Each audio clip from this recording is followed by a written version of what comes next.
This title is narrated with virtual voice. Computer-generated narration for audiobooks. Silenced. New Evidence in the Suspicious Death of Marilyn Monroe by Larry Jordan. Forward. After having read countless books and watched various so-called documentaries on Marilyn Monroe over the years, I remained dissatisfied with most portrayals of her.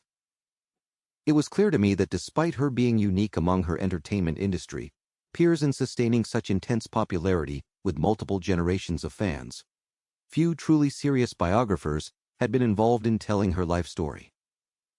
Some works were better than others, but there remained many unanswered questions as well as dubious claims about her that lacked even a modicum of proof or logic. Being a longtime journalist, including a past publisher of newspapers and magazines, as well as an award-winning author and radio producer, I cringed at what I saw. It seemed to me that most of the stuff churned out about Monroe was guided by one simple but ignoble motive: the desire to make money. The truth be damned. Among the several books I had previously written was a 672-page bio called Jim Reeves, his untold story about the hugely successful baritone crooner who was a progenitor of the Nashville Sound and became a worldwide star.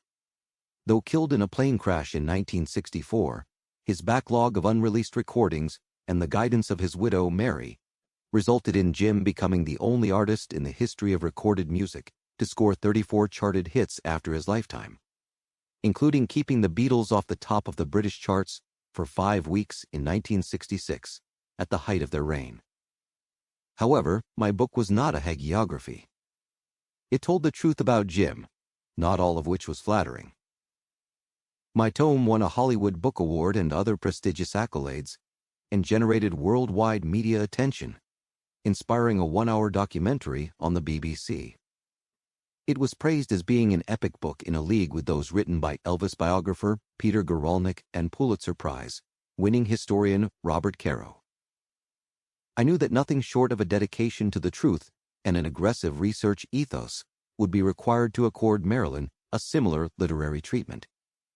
So I set out to write my own book called The Real Marilyn Monroe, which was published at the end of 2024 by Page Turner Books International. It is a comprehensive biography covering the entirety of her life, with many surprising and significant revelations about this endearing woman and the people around her. While crafting it carefully to be as accurate as I could possibly make it, it grew to a hefty 768 pages, 7 by 10, in size. I was determined to include as many fresh, verified facts about Marilyn as I could. One big advantage I had over earlier researchers is that in recent years, millions of newspaper pages have been digitized and are available online. Hence, I was able to canvass stories that had been contemporaneously published over the entire course of MM's life, from birth to death, and beyond. This turned up a massive amount of new information about her that has long been overlooked. I also tapped recently declassified Intel documents, personal files, unpublished written recollections by some of Marilyn's closest friends, first-hand interviews, and previously unavailable sources. I was gratified when one reviewer on Amazon proclaimed, "If I were asked to edit it, there is not a single page I would remove." Although possibly hundreds of books have been written about Monroe since her passing in the summer of 1962, this is the definitive book, bar none. Yet I realized that such a large book as The Real Marilyn Monroe would not appeal to people intimidated by the prospect of reading a book of such length. I was also aware that the number one topic that many fans are interested in is, how did Marilyn really die, and why? Believe it or not, I haven't actually wanted to write a book about Marilyn's death. There have been far too many in the marketplace already. It is an exhausted genre, and I didn't want to add my name to the long list of authors who have focused solely on her sad ending.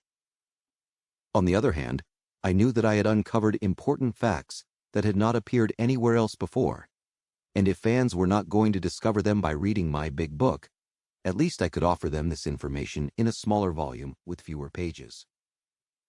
So I decided to put together To keep listening to this audiobook for free, click the link in the description. It will take you to a free Audible trial where you can listen to this and many other books for free for 30 days.